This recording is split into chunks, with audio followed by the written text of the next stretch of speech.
Everybody, my name is Kedicus, and this is my totally amateur iPhone X review. For those of you who have seen my other videos, you know that I usually have Android phones, and suddenly I have an Apple. It's kind of weird for me. The question is, why do I have an iPhone?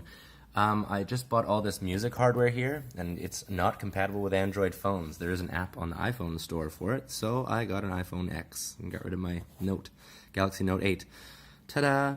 So anyway, without further ado, let's have a look on the outside of this phone. Here you see you've got the volume buttons and the mute button on that side. Kind of see it. And on this side there's a power button and a SIM card slot. On the top there is nothing. And on the bottom here you've got this dual speaker array and the lightning port. On the back you can see the dual camera sensor right here, and apparently it's supposed to make things smoother and stuff, but you know, whatever. And you've got a glass back and glass front. Of course, the star of this show here is the totally nice edge-to-edge screen, just minus the little notch on the top. And yeah, it's pretty nice looking. So let's talk a little bit about the features here. If you've ever used an iPhone, then you know what you're getting into. It's totally just iPhone-y. All the apps are on the main screen. There is no app drawer or anything like that. Aside from that, let's see, what else? The camera is pretty nice. I would not recommend it for nighttime shots. I used the Galaxy Note 8 until this one, and nighttime shots were really nice on that. They're kind of not on here. So you can see like daytime shots are clear, there's lots of detail, everything looks nice. Here's a shot outside my window here. Everything looks really nice. But then when you get to the nighttime shots, let me just find them.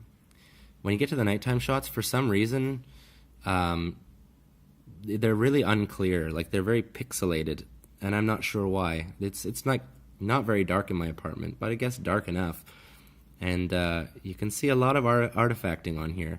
It looks more like a mosaic and less like a picture. I didn't experience this on my Galaxy Note 8 or my Samsung S8, so it's kind of weird. It takes an adjustment. But daytime shots look fantastic, of course. What else can I say about this phone? Everything's really fast. I don't know what the specs, like the hardware specs are. Because, you know, Apple, it's got like an A whatever. They make their own chips and stuff like that. But it's fast. It's really fast. One thing I will say that I really like about this phone is that it sounds great. The speakers on the bottom sound really good. I know most people are like, well, I use headphones or whatever. But I actually like it when a phone can pump out some good volume and like lows and mids and highs. And this one really can.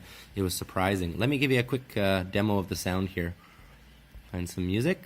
One moment here. I'm in China, so my applications are Chinese. Okay, cool. Just starts playing.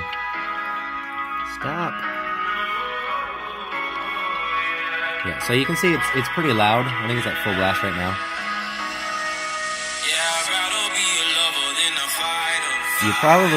You probably can't hear it very well as I'm doing this on like a little microphone on my phone here. Ding, ding, ding. But it's quite loud. It can actually fill a room, a quiet room, but still it'll fill a room. I found on my Samsung Galaxy Note 8 the sound coming out of the bottom speaker was quite underwhelming, but this one puts out some really good sound. But is that the reason for your buying the phone? I'm not sure. As for applications and stuff, it wasn't really loaded with bloatware, which was kind of nice. There were no weird applications. Like, there's a few apps on here, but you know, only a couple of viruses like iTunes Store. Just kidding. And aside from that, I don't really know what else to say about the phone. It's pretty nice. The FaceTime works pretty well every time, which is surprising because when I bought my wife. When I bought my wife an iPhone X a week or so ago, her Face ID would not open for her quite often. It opens for me, so apparently it just doesn't like Chinese people. I'm not sure. Racist Face ID. But it opens for me. It works for me. How's your Face ID working now, Nick? Not as good as yours. Still? I said not as good as yours, dork. Yeah. So anyway, that's about all I can say about it. I don't really know what else to say. If you want to know about like storage, I've got a 64 gigabyte storage on here. There's no expandable storage. It's not like a Samsung where you can put an SD card in it. That sucks, but whatever. 64 gigs is pretty big. It also comes in 128 and 256. But I mean, if you want to spend, I don't know, a few $1,000s, not really, but it's pretty expensive. Anyway, that's my video review. I hope you guys enjoyed it. If you have any questions, feel free to ask me in the comment section down there. Right down there? Yeah, go ahead, comment. And if you like it, give me a thumbs up. And if you don't like it, go away. No, I'm just kidding. Give me a thumbs down if you don't like it.